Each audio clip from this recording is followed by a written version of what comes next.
2007-8 की बात है। तब मुझे ये बात कनेक्ट नहीं हुई कि ऐसा क्या हो जाएगा यार। ध्यान क्या है? प्रतीक्षा ही तो है। दीवाना तेरा तुझे यूं बुलाए, ये मर्जी तेरी तू आए ना आए। ये प्रेमिका के लिए नहीं है, प्रभु के लिए है।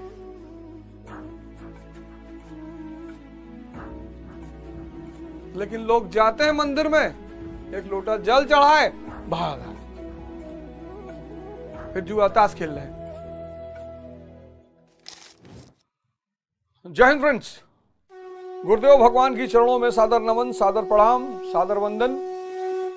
गुरुदेव भगवान आप सब लोगों के जीवन में ज्ञान लाएं, आप सब लोगों के जीवन में खुशियां लाएं। और दोस्तों एक बात मान लो, ज्ञान जिस दिन पैदा होना शुरू हो जाएगा, मतलब 0.1% पैदा होना शुरू हो जाएगा, जीवन में परिवर्तन दिखाई पड़ने लगेगा।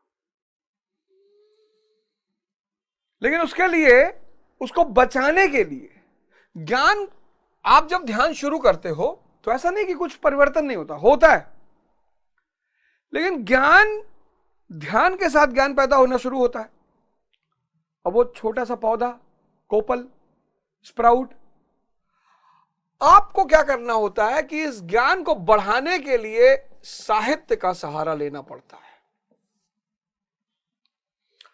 इस ज्ञान को बढ़ाने के लिए संगत का सहारा लेना पड़ता है।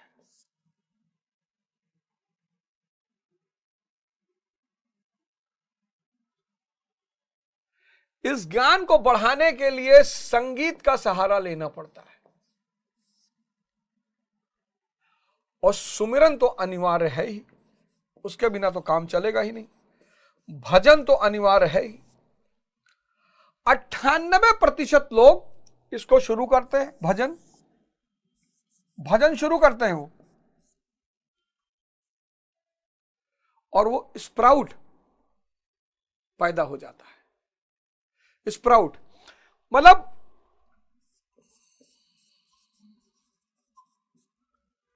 ज्ञान उनका, जैसे चना अखुआता है ना, चना आपने भिगोया एक दिन, दूसरे दिन अखुआ गया, तीसरे दिन अखुआ गया, स्प्राउट उसको बोलते हैं।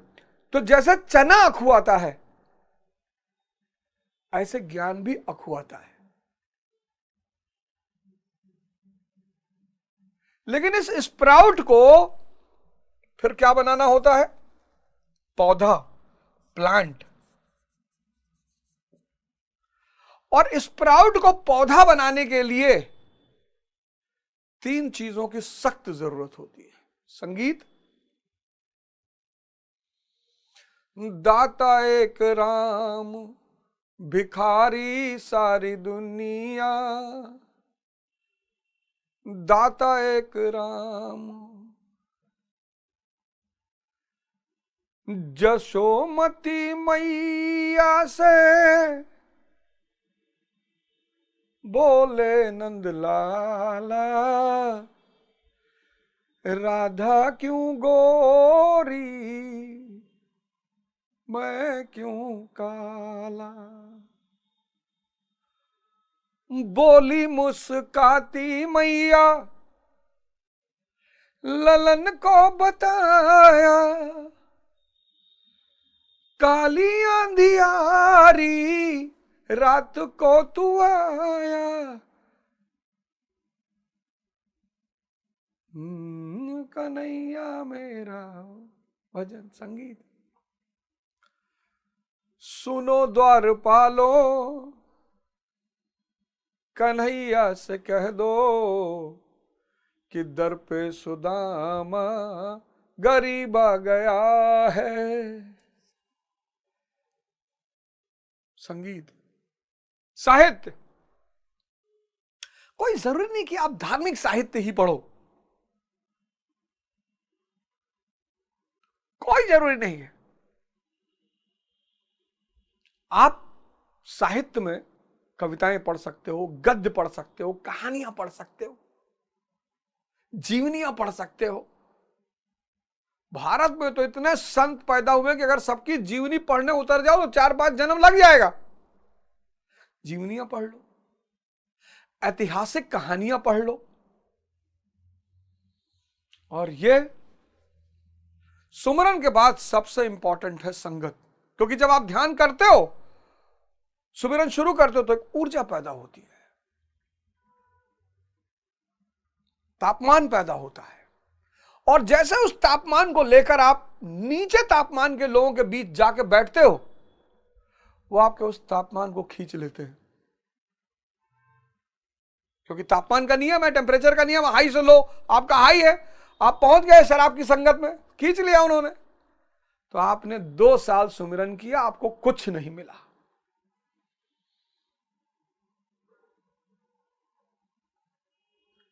और फिर ये भ्रम फैलाने वाले कि अबे कुछ नहीं होता, मुकेश अंबानी ध्यान करता है। गए हो क्या उसके घर में? तुमको तो पोछा लगाने के लिए भी ना रखे। मुकेश अंबानी घर में गए हो?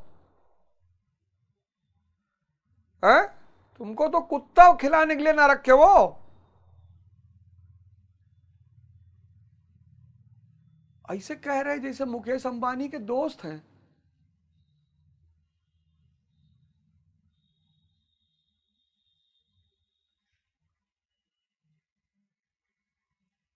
तो ध्यान शुरू करिए, ज्ञान के रास्ते पे आगे बढ़िए। सुमिरन अनिवार्य है। इन 3 चीजों पे ध्यान रखिए। यह आपके ज्ञान को जिंदा करेगा, ये तीनों उसको बढ़ाएगा। सिर्फ ये करोगे और 3 गायब, तो फिर बहुत निराशा में चले जाओगे दोस्त, बहुत दुखी हो जाओगे, रोगे बहुत।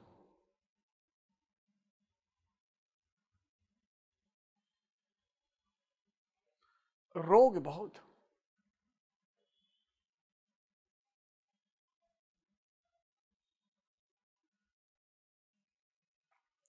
तो जागृत जो व्यक्ति है, पिछले अध्याय में हमने पढ़ा, वो जागृत होने के बाद, जैसे महाराज जी का मैंने उदाहरण दिया, अलगानंद महाराज का, कि वो इसलिए अब भी कर्म किए जा रहे हैं, लोक संग्रह, लोक मंगल, क्योंकि करोड़ों लोग उन पर नजर रखते हैं, हजारों लोग उनके साथ आश्रम में रहते हैं। तो उन्हें एक आदर्श स्थापित करना है। इस नरक में डूबे हुए लोगों को, इस अंधकार में डूबे हुए लोगों को बचाना है। वो मन चंचल है, भजन में नहीं लगेगा। मैंने बताया पिछले एपिसोड में क्यों नहीं लगेगा। उसका शौक है, बेहोशी उसकी अय्याशी है। काम, क्रोध, लोभ, मोह, ये तो उसे बेहोश करते ही थे। आज मन बहुत ताकतवर हो गया है, बहुत। पहले मन को बेहोश करने के 4 मार्ग थे, काम, क्रोध, लोभ और मोह। ये 4 मन को बेहोश करते हैं। अब 4 और आ गए, इंस्टाग्राम, यूट्यूब, फेसबुक और ट्विटर। और इन चारों की खास बात पता है क्या है? ये 24/7 हाथ में है। पूरी सभ्यता पागलपन के उसमें प्रवेश कर चुकी है। पूरी सभ्यता, मैंने पिछली बार भी आपसे कहा था, पूरी सभ्यता पागलपन के दौर में आ चुकी है। 2008 में आशुतोष महाराज जी का एक प्रवचन में सुन रहा था, तो उन्होंने उस प्रवचन में कहा कि 2020 के बाद एक ऐसा समय आने वाला है कि जो ध्यान की नाव पे सवार हैं, बस वही बचेंगे। 2007-8 की बात है। तब मुझे ये बात कनेक्ट नहीं हुई कि ऐसा क्या हो जाएगा यार। उन्होंने कहा जो ध्यान की नाव पे सवार हैं, जो गुरु के साथ नाव पे बैठे, बस वही बचेंगे, बाकी सब मारे जाएंगे। और मैं कह रहा हूं कि आज जो जनरेशन बड़ी हो रही है, जो आज हाई स्कूल इंटर में है, अगर वो ध्यान के रास्ते पे नहीं चलेगी तो कोरोना तो बहुत बड़ी चीज है, वायरल बुखार से मर जाएंगे लोग। एक कोरोना जैसा कोई झटका आ जाएगा ना, पूरा पूरा गांव, शहर, प्रदेश, देश साफ। परमाणु बम मारने की जरूरत ही नहीं पड़ेगी।